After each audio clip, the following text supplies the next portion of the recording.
Ljudi, šta vam kažem?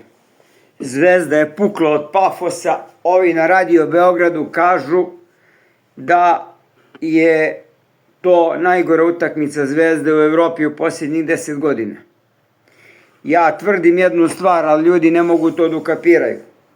Znači, ne pravi se tim tako što ti neki jebeni diktator da milione u džep i ti kupuješ najskuplje igrače koje možeš da nađeš na tržištu, koji su dostupni.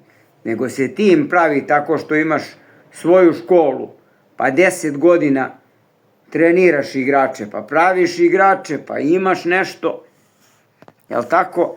Imaš nešto i onda posle toga šta se desi?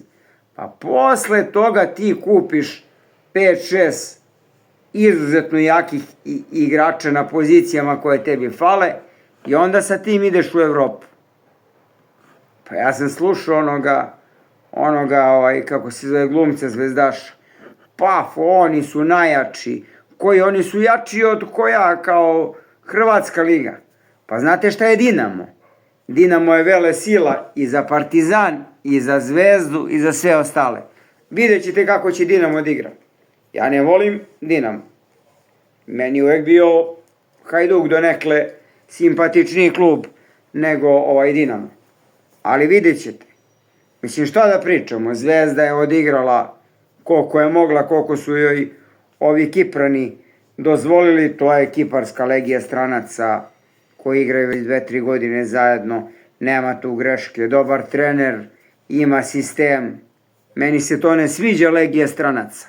Meni se sviđa Bilbao. Moji igrači. Ali. Tako da, Zvezda je još dobro prošla. Poništili su go Pafosu, jel tako?